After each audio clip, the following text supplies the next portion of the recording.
Good morning students आज हम वसंत के भाग 3 के पाठ नंबर 7 क्या निराश हुआ जाए के बारे में अध्ययन करेंगे। और इस पाठ क्या निराश हुआ जाए के लेखक हैं हजारी प्रसाद द्विवेदी जी। तो इस पाठ में लेखक ने आज के भारत की स्थिति को उजागर किया है कि आज का भारत कैसा है और भारत में आज के समय में कैसी कैसी परिस्थितियां हैं। तो पाठ का सार जो है वो इस प्रकार है कि लेखक कहता है कि हम हर रोज़ समाचार पत्रों में ठगी, डकैती, चोरी, तस्करी, भ्रष्टाचार आदि के समाचार पढ़ते हैं। लगता है देश में कोई ईमानदार आदमी जैसे रहा ही नहीं हो।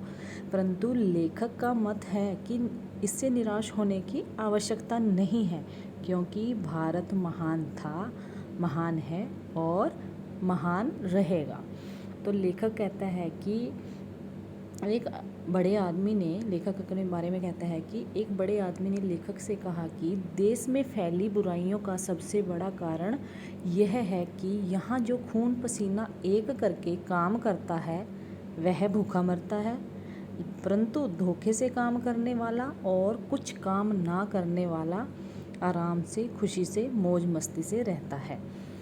यह सब क्या है? तो हमारे बनाए कानूनों में भी कुछ भूलें हैं। एक और शताब्दियों से चली आई भावनाएं और मर्यादाएं भी हैं, और दूसरी ओर गरीबों की भलाई के लिए बनाए गए नए नए कानून भी हैं। पुरानी मर्यादाओं और नए कानूनों में जब विरोध और टकराव की स्थिति पैदा होती है तो स्थिति कैसी होती है? बिगड़ती चली जाती है। तो लेखक कहता है कि सांसारिक सुखों और बाहरी दिखावे को बहुत अधिक महत्व देने से जो है आज के समय में भ्रष्टाचार जो है बहुत बढ़ गया है, क्योंकि आज का जो समय है वो कैसा है? बाहरी दिखावे को लोग अधिक महत्व देते हैं। भारत में धन का इतना महत्व कभी नहीं दिया गया, यानी कि हमारे देश भारत में धन दौलत को इतना महत्व कभी नहीं दिया गया, और रिश्वत, लोभ, मोह आदि को भी कभी अच्छा नहीं माना गया था, यानी पुराने समय में ये सब अच्छा नहीं माना गया था।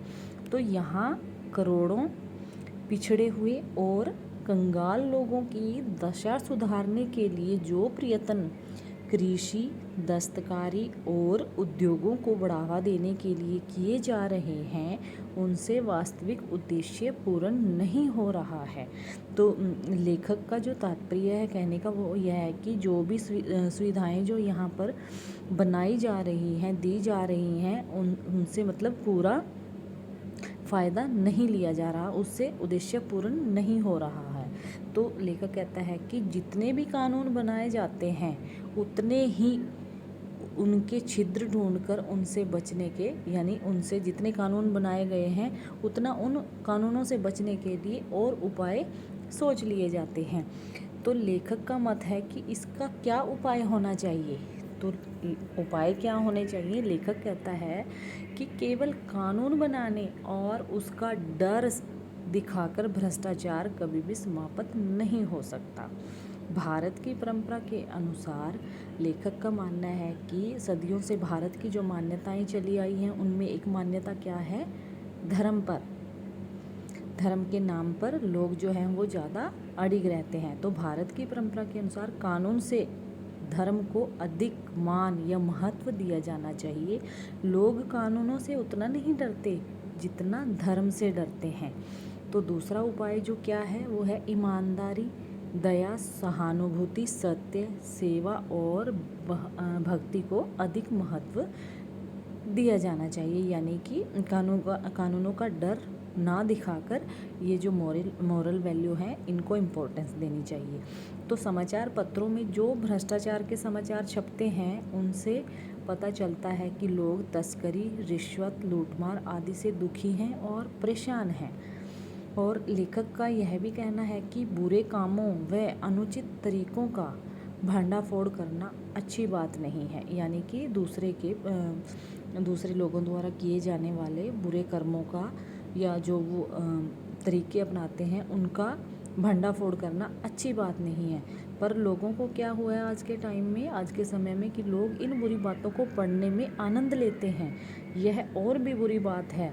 देश में सैकड़ों अच्छी बातें भी हैं, ईमानदारी और सच्चाई की घटनाएं भी तो होती हैं, पर जो है लोगों का ध्यान उनकी तरफ नहीं जाता, बल्कि कहाँ जाता है, बुरे कर्मों की तरफ। और बेकार की बातों को पढ़ने में और सुनने में लोग जो है ज़्यादा इंटरेस्ट दिखाते हैं।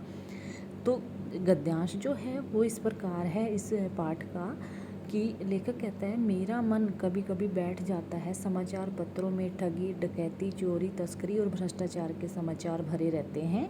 आरोप प्रत्यारोप का कुछ ऐसा वातावरण बन गया है कि लगता है देश में कोई जैसे ईमानदार आदमी रहा ही नहीं है। और सही बात है कि इन दिनों कुछ ऐसा माहौल जो है आज भारत में बन गया है कि ईमानदारी से मेहनत करके जीविका चलाने वाले निरीह और भोले भाले श्रमजीवी जो ज़्यादा पिस रहे हैं, लेकिन जो झूठ और प्रेम का सहारा या रोजगार करते हैं वो ज़्यादा आनंद से रह रहे हैं। तो ईमानदारी को मूर्खता का पर्याय आजकल समझा जाने लगा है, और सच्चाई केवल भीरू और बेबस लोगों के हिस्से पड़ी है, यानी जो डरे हुए लोग हैं। भीरू का अर्थ है डरे हुए लोग, जो अपने आप को साहसी नहीं समझते। तो ऐसी स्थिति में जीवन के महान मूल्यों के बारे में लोगों की आस्था जो है वो हिलने लगी है। और भारतवर्ष में कभी भी भौतिक वस्तुओं के संग्रह को बहुत अधिक महत्व नहीं दिया गया। लेखक जो है हमारे पुराना जो हमारा भारत में टाइम था, जो पुराने लोगों की जुबानी हमने सुना है, वो कहते हैं कि भारत में कभी भी भौतिक वस्तुओं के यानी कि धन दौलत को इतना संग्रह को बहुत अधिक महत्व नहीं दिया गया। और उसकी दृष्टि से मनुष्य के भीतर जो महान आंतरिक गुण स्थिर भाव से बैठा हुआ है वही चरम और परम है, यानी कि जो सहानुभूति, भक्ति, प्रेम, दया, शांति, ये जो भाव हैं यही चरम और परम है।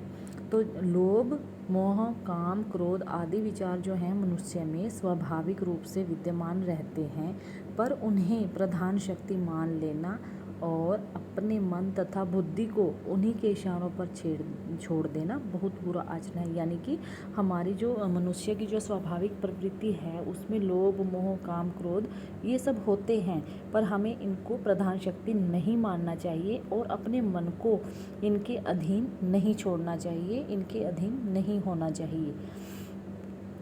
तो दोषों का जो है पर्दाफाश करना बुरी बात नहीं है। अगर हमें किसी के दोष का पता चले तो उसको पर्दाफाश करना बुरी बात नहीं है, परंतु बुराई यह मालूम होती है, बुराई कहाँ होती है, जब किसी के आचरण के गलत पक्ष को उद्घाटित करके उससे आनंद लिया जाता है। यानी किसी को अगर कोई इंसान गलत है उसको बार बार उजागर करके उसको ठीक ना करने की बजाय, उसको समझाने की बजाय उसको बार बार उद्घाटित करते हैं और उसमें आनंद लिया जाता है, और उसके इन दोषों को उद्घाटन को एकमात्र कर्तव्य मान लिया जाता है। बुराई में रस लेना, लेखक कहता है कि बुराई में आनंद लेना बुरी बात है और अच्छाई को उतना ही रस उजागर ना करना और भी बुरी बात है।